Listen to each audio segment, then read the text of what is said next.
यह कहानी राजस्थान के कोटा शहर की एक भूतिया हवेली के बारे में है।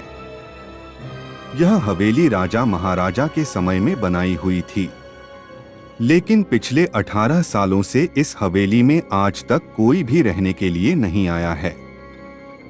इच्छा होने पर भी इस हवेली में कोई भी नहीं रह पा रहा था, क्योंकि लोगों का कहना था कि इस हवेली में भूत प्रेत का साया है।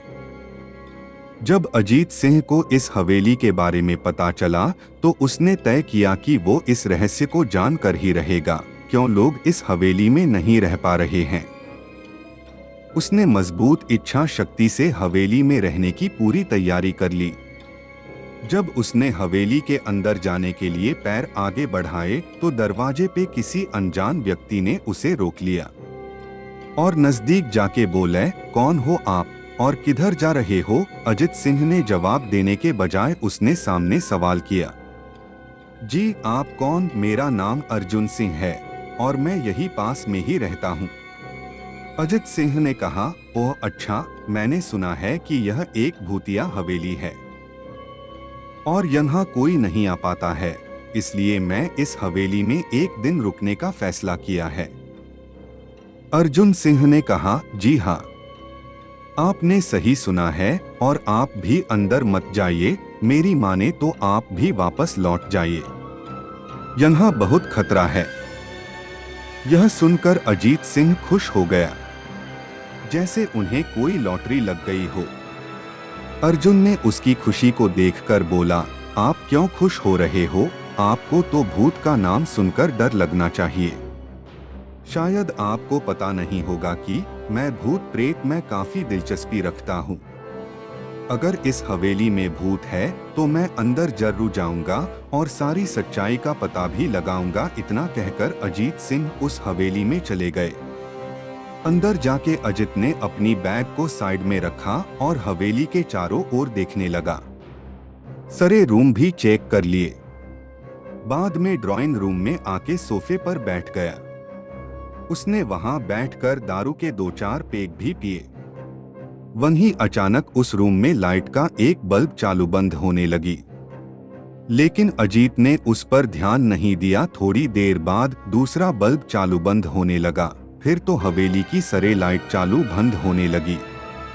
यह सब देखकर अजीत अपनी जगह पे खड़ा हो गया और संपूर्ण सावचेत हो गया।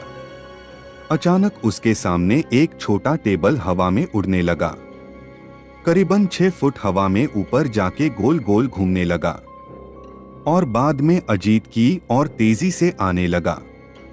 अजित ने तुरंत ही अपने जगह बदल दी और दूसरी ओर चला गया और वो टेबल वहीं जाके गिरा जहां अजित खड़ा था।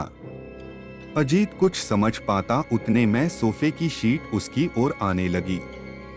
वो जल्द खड़ा हो गया और छलांग लगा के दूसरी ओर कूद गया, जिसके कारण सोफा दीवार को टकराया और अजीत बच गया। अचानक सब कुछ शांत हो गया।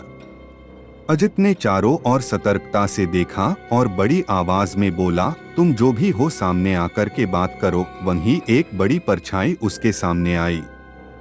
अजित ने उस परछाई को देखकर बोला, कौन हो तुम और क्यों मुझे मारना चाहते हो? परछाई, तुम्हारी भूल के कारण। अजित, मेरी भूल? मैंने कौन सी भूल की? परछाई, इस हवेली में आने की भूल। मैं किसी को भी इस हवेली में खुश नहीं देख सकता। अजित, लेकिन क्यों?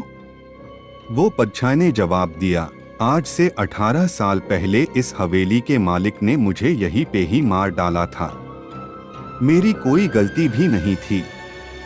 इस कारण की वजह से मेरी आत्मा इस हवेली में भटकती रहती है। रहने दूंगा क्योंकि इस हवेली में मेरा खून हुआ था।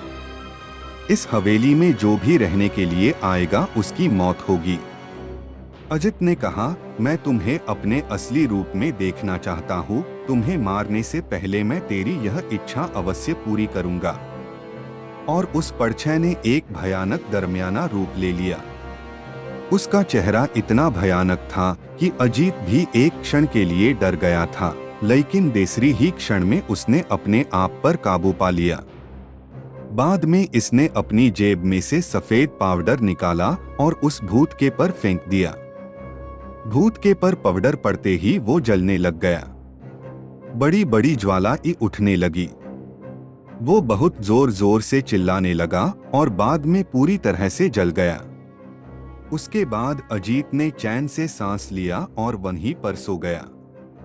दूसरे दिन सुबह जब अजीत को सही सलामत हवेली से बाहर आते देख अर्जुन को आश्चर्य हुआ। अर्जुन ने अजित से पूछा, तुम कैसे जिंदा हो? जब अजीत ने अर्जुन को कल रात को घटी घटना को पूरी तरह से बताया और बोला, अब यह हवेली भूतिया हवेली नहीं रही। उम्मीद है आपको यह कहानी पसंद आई होगी।